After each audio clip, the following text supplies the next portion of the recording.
Hi කොහොමද යාළුවනේ? ඉතින් මං නිමාෂා. ඉතින් මේ මගේ පළවෙනි බ්ලොග් එක මං ඉතින් එකකින් ඔයාලට ගේන්න හිතුවා ජම්බෝ ජෑම් එකක් හදන්නේ කොහොමද කියලා.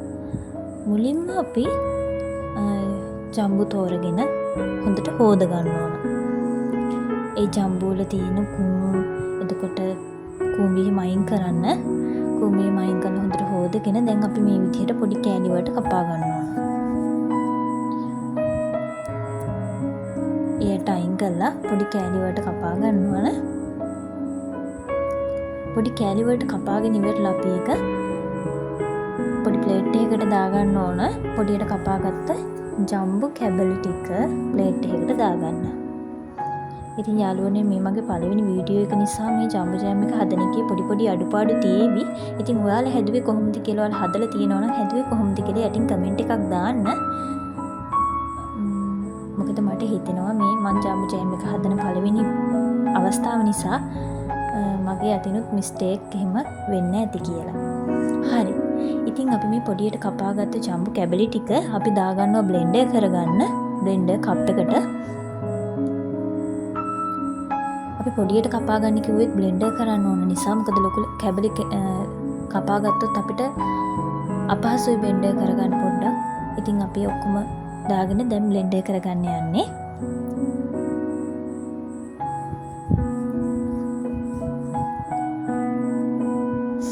හොඳට තලපයක් වගේ මිශ්‍රණයක් වෙනකම් බ්ලෙන්ඩර් කරගත්තට පස්සේ මෙන්න මේ විදිහට අපිට බලන්න පුළුවන් මේක හොඳට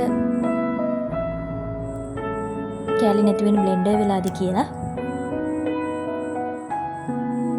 තලපයක් වගේ තියෙන්න ඕන. ගොඩක් ඝනත් නෙමෙයි, ගොඩක් දියරත් නෙමෙයි, සාමාන්‍ය මෙන්න මේ ප්‍රමාණය තියෙන්න ඕන. ඉතින් අපි ඒක ආයෙත් ප්ලේට් එකකට දාගන්න ඕන.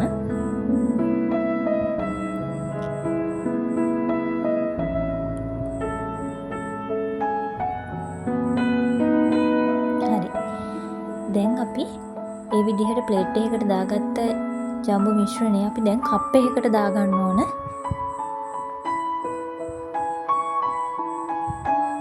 මේ විදිහට කප් එකකට දාගන්න එක අපිට පහසුයි ජම්බෝ ජෑම් එක හදනකොට අපිට. මොකද සීනිත් ඒ විදිහටම ඒ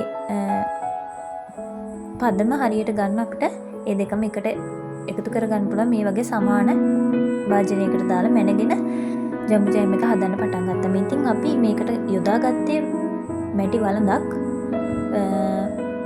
ඇලුමිනියම් මේවා එහෙම හදන්න සුදුසු නැහැ ජම්බෝ ජෑම් කියන එක.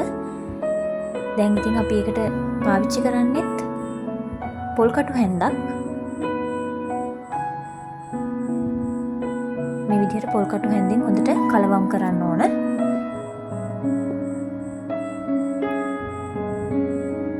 කලවම් කරන්න මොකද මේ මිශ්‍රණය පොඩ්ඩක් ඝන වෙන්න පුළුවන්. ඒ නිසා අපි ඒක කලවම් කරලා මෙන්න මේ විදිහට අර අපි ඉස්සෙල්ලා ජම්බෝ ජෑම් එක මැනගත්තා වගේ කප් එකටම අපි සීනිත් මැන ගන්න ඕන. ඊට පස්සේ අපි ඒක මිශ්‍ර කරන්න ඕන.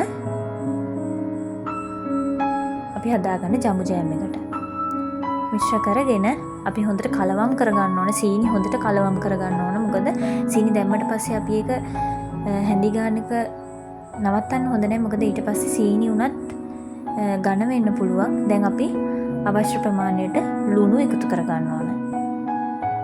ඉතින් ඔයාලා ලුණු එකතු කරගෙන පොඩ්ඩක් කලවම් කරලා ඉවරලා පොඩ්ඩක් රස බලන්න ඔයාලට ලුණු හරි ගානට තියනවාද කියලා.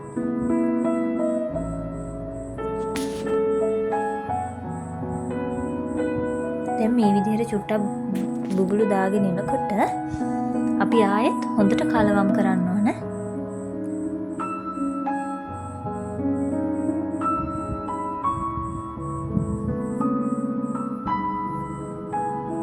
මෙන්න මේ විදිහට තමයි පදම ටිකක් හරි පදමට එනකොට මේ විදිහට තමයි තියෙන්නේ.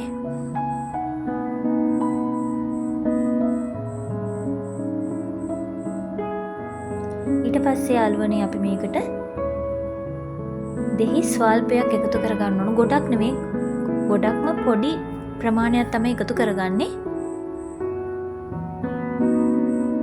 එකතු කරගෙන අපි යලිත් මේක හොඳට කලවම් කරගන්න ඕන. හොඳට හැඳි ගන්න. ඔන්න ඉතින් යාළුවනේ මේ විදිහට හොඳට කලවම් කරගත්ත ජම්බු ජෑම් එකේ